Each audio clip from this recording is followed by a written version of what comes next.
ان الحمد للہ والصلاة والسلام علی رسول اللہ صلی اللہ تعالی علیہ وآلہ وسلم اما بعد فاعوذ باللہ من الشیطان الرجیم بسم اللہ الرحمن الرحیم وَلَقَدْ يَسَّرْنَا الْقُرْآنَ لِلذِّكْرِ فَهَلْ مِن مُدَّكِرٍ بلا شبہ یقیناً ہم نے قرآن مجید کو سمجھنے کے لیے بالکل آسان بنا دیا ہے، کیا کوئی ہے جو اسے نصیحت حاصل کرے؟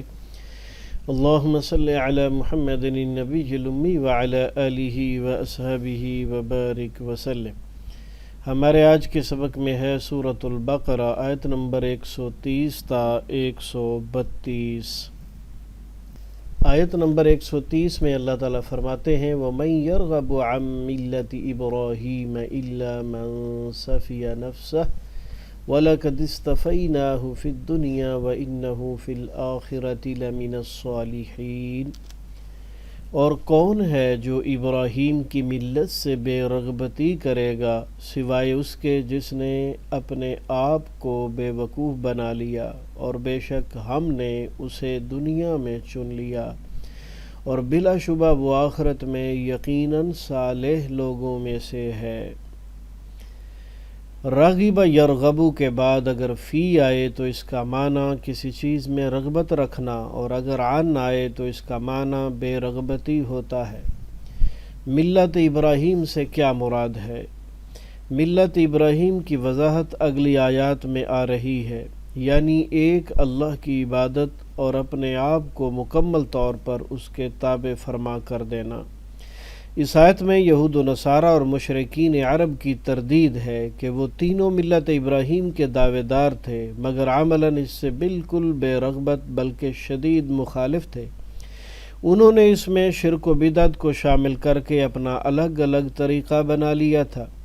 یہود نے عزیر علیہ السلام کو اللہ کا بیٹا بنا رکھا تھا، نصرانی تین خدا مانتے تھے، صلیب کی پرستش اس پر مزید تھی، اور مشرکین عرب نے بت پرستی اختیار کر لی تھی۔ یہود و نصارہ کی کچھ بدعات و خرافات کا آئندہ آیات میں بھی ذکر آ رہا ہے۔ وَلَقَدِ اصْطَفَيْنَاهُ فِي الدُّنْيَا، بلا شبہ ابراہیم کی ملت سے جنہیں اللہ تعالیٰ نے دنیا میں چن لیا اور آخرت میں صالحین میں شامل ہوں گے، وہی لوگ بے رغبتی کرے گا جو عقل کو جواب دے کر اپنے آپ کو بے وقوف بنا لے۔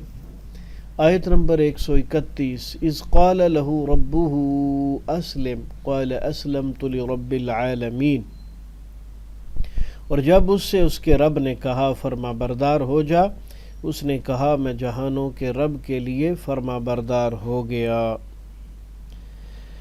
اسلم یسلم کے معنی ہے اپنے آپ کو کسی کے سپرد کر دینا اور وہی کرنا جو وہ کہے۔ ابراہیم علیہ السلام نے اللہ کے لیے اپنے مسلم ہونے کا اقرار کیا اور وجہ بھی ذکر فرمائی کہ رب العالمین ہونے کی وجہ سے یہ اللہ کا ہی حق ہے۔ آیت نمبر 132 وَوَصَّى بِهَا إِبْرَاهِيمُ بَنِيهِ وَيَعْقُوبُ يَا بَنِيَّ إِنَّ اللَّهَ اصْطَفَى لَكُمُ الدِّينَ فَلَا تَمُوتُنَّ إِلَّا وَأَنْتُمْ مُسْلِمُونَ۔ اور اسی کی وصیت ابراہیم نے اپنے بیٹوں کو کی اور یعقوب نے بھی، اے میرے بیٹو، بے شک اللہ نے تمہارے لیے یہ دین چن لیا ہے، تو تم ہرگز فوت نہ ہونا مگر اس حال میں کہ تم فرما بردار ہو۔ الدین سے مراد یہاں اسلام ہے، کیونکہ پچھلی آیت میں ابراہیم علیہ السلام کے اسی دین کو اختیار کرنے کا ذکر ہے۔ مسلم ہونے کی حالت میں فوت ہونا اسی وقت ممکن ہے جب بندہ ہر وقت مسلم یعنی تابع فرما رہے۔ کبھی کوتاہی ہو تو فوراً توبہ کرے، کیونکہ موت کسی وقت بھی آ سکتی ہے۔ انبیاء علیہم السلام کو اپنے اور اپنی اولاد سے متعلق آخری وقت مسلم ہونے کی بہت فکر رہتی تھی، کیونکہ اعمال کا دار و مدار خاتمہ پر ہے۔ حدیث میں ہے رسول اللہ صلی اللہ علیہ وسلم نے فرمایا انما الاعمال بالخواتیم، یہ حدیث صحیح بخاری میں کتاب القدر باب العمل بالخواتین، حدیث نمبر 6607 نمبر۔ یقیناً اعمال کا دار و مدار تمہارے خاتمے پر ہے۔ سیدنا یوسف علیہ السلام نے دعا فرمائی تھی، سورہ یوسف آیت نمبر 101، توفنی مسلما والحقنی بالصالحین، مجھے مسلم ہونے کی حالت میں فوت کرنا اور مجھے نیک لوگوں کے ساتھ ملا دینا۔ اگرچہ آخر وقت مسلمان ہونا بندے کے اختیار میں نہیں بلکہ اللہ تعالیٰ کے ہاتھ میں ہے، مگر اللہ تعالیٰ کی سنت یہی ہے کہ جو آدمی دلی لگاؤ کے ساتھ نیک و بد جو بھی راستہ اختیار کرتا ہے اس پر کاربند رہنے کی کوشش کرتا ہے تو اللہ تعالیٰ اس کی طرف سے اسے اس کی توفیق دیتے ہیں۔ اس حوالے سے سورہ اللیل کی آیت نمبر 5 تا 10 کا بھی مطالعہ کیا جا سکتا ہے۔ یہ ہے ہمارے آج کے سبق کا مفہوم، تو آئیے اب ہم اس کے ترجمے کو سمجھنے کی کوشش کرتے ہیں۔ ہم پڑھ رہے ہیں مصباح القرآن۔ پہلا اسلوب ترجمہ قرآن بذریعہ علامات۔ وَمَن يَرْغَبُ، اور کون ہے وہ منہ موڑے۔ من کا ترجمہ جو بھی ہوتا ہے، کون بھی ہوتا ہے، جو جس ہوتا ہے، کون کس ہوتا ہے، تو یہاں کون والا ترجمہ ہے۔ یرغبو کے بعد ہم نے بتایا تھا کہ اگر عن موجود ہو تو ترجمہ منہ موڑنا، اعراض کرنا ہوتا ہے۔ وَمَن يَرْغَبُ، اور کون منہ موڑتا ہے، عن ملت ابراہیم، دین ابراہیم سے، الا مگر من صفیہ، من کا معنی یہاں پر جو، صفیہ بے وقوف بنائے، نفسہ اپنے آپ کو، خود ہی جو بے وقوفی کو اختیار کرے تو وہی دین سے اعراض کر سکتا ہے۔ وَلَقَدْ، اور البتہ تحقیق یعنی بلا شبہ یقیناً، اصطفیناہ، چن لیا ہم نے اسے۔ اصطفینا کہ آخر میں علامت ہو ہے جو فعل کے آخر میں آئی ہے، ترجمہ اسے کریں گے، اور اس سے پہلے نا اور اس سے پہلے سکون تو ترجمہ ہم نے کیا جاتا ہے، فی الدنیا، دنیا میں۔ وَإِنَّهُ، اور بے شک وہ، اِنَّا اور ہو دو چیزیں ہیں، فی الآخرتی، آخرت میں، اور گولتا کا یہاں کا ترجمہ ممکن نہیں، لَمِنَ الصَّالِحِينَ، یقیناً نیکوں میں سے ہوگا۔ لم زبر لا کا معنی یقیناً اور من کا معنی میں سے، الصالحین کے آخر میں یا نون کا ترجمہ جو ہے وہ نیکوں کے آخر میں وہ نون غنہ ہے۔ لمن الصالحین، یقیناً نیکوں میں سے ہوگا۔ اذ قال، جب کہا، لہو اس کو، ربہ اس کے رب نے، اسلم تو فرما بردار ہو جا۔ قال، ابراہیم علیہ السلام نے فرمایا، اسلم تو میں فرما بردار ہو گیا، لرب العالمین، تمام جہانوں کے رب کے لیے۔ اسلم تو میں آخر میں تاپشتو ہے، یہ 4 علامتوں کا گروپ آپ پڑھ چکے ہیں۔ تا، تی، تو اور تا ساکن فعل ماضی کے آخر میں آنے والی علامات ہیں اور ترجمہ زمانہ ماضی میں کیا جاتا ہے۔ میں فرما بردار ہو گیا، لرب العالمین، تمام جہانوں کے رب کے لیے۔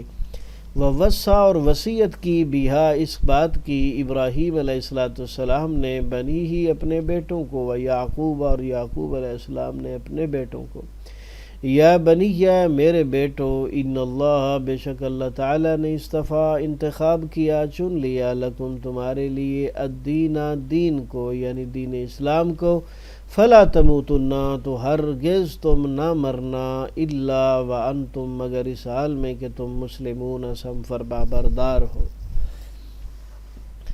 تموتن کے آخر میں جو نون مشدد ہے یہ تاکید کے لیے ہوتا ہے، اس لیے اس کے ترجمے میں لفظ ہرگز کا اضافہ ہے، اور واو کا معنی اور کے علاوہ اس حال میں کے بھی ہوتا ہے، اور یہاں وہی ہے، جب یہ 2 جملوں کے درمیان میں آئے تو یہ حالت اور کیفیت بیان کرتی ہے۔ مسلمون کے آخر میں واو نون جمع مذکر کی علامت ہے، یہ سب آپ پہلے سے جانتے ہیں۔ دوسرا اسلوب تفہیم قرآن بذریعہ اردو زبان۔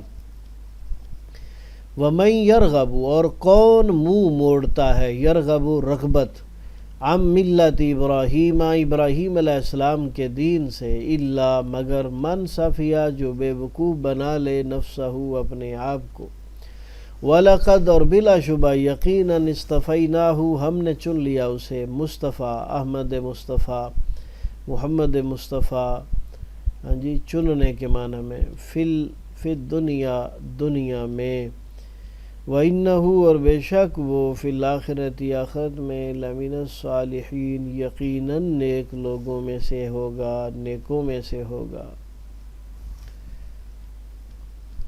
اذ قال جب کہا لہو اس کو ربہ اس کے رب نے اسلم تو فرما بردار ہو جا، قال اسلم تو اس نے کہا میں فرما بردار ہو گیا، لرب العالمین تمام جہانوں کے رب کا یا کے لیے، دونوں ترجمے درست ہیں۔ ووصّا اور وصیت کی بہا اس بات کی ابراہیم نے بنی ہی اپنے بیٹوں کو، یعقوب اور یعقوب نے اپنے بیٹوں کو، یا بنی یا اے میرے بیٹے، ان اللہ بے شک اللہ تعالی اصطفیٰ منتخب کیا چن لیا، لکم الدین تمہارے لیے دین اسلام کو، فلا تموتن پس ہرگز نہ موت آئے تمہیں، موت اموات اور آخر میں نون مشدد تاکید کے لیے ہے، الا وانتم مسلمون مگر اس حال میں کہ تم مسلمان ہو، رب کے فرما بردار ہو۔ تو ہمارے آج کے سبق میں ایک ہی لفظ ہے صافیہ، جس کا معنی ہے بے وقوف بنا لے۔ تو چند ایک الفاظ بار بار آنے والوں میں سے ہیں، اور اس کو ہم معلم القرآن میں پڑھ بھی چکے ہیں، اور اکثریت ایسے الفاظ کی ہے جو ہماری اردو زبان میں بولے اور استعمال کیے جا سکتے ہیں۔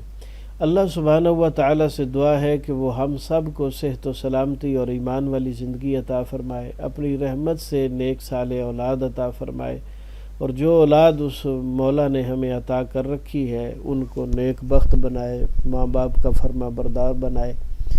اللہ تعالیٰ آپ سب کو صحت و سلامتی اور ایمان والی زندگی کے ساتھ ساتھ اندرونی بیرونی ہر قسم کے شر سے، جسمانی روحانی ہر قسم کی بیماریوں سے محفوظ فرمائے، اپنی رحمت میں رکھے، اپنا سایہ رکھے، برکتوں سے نوازے، آمین یا الہ آمین۔ وصلی اللہ تعالی علیہ وآلہ وصحبہ وبارک وسلم۔ کفارہ مجلس کی دعا پڑھ لیجئے۔ سبحانک اللہم وبحمدک، اشہد ان لا الہ الا انت، استغفرک واتوب الیک۔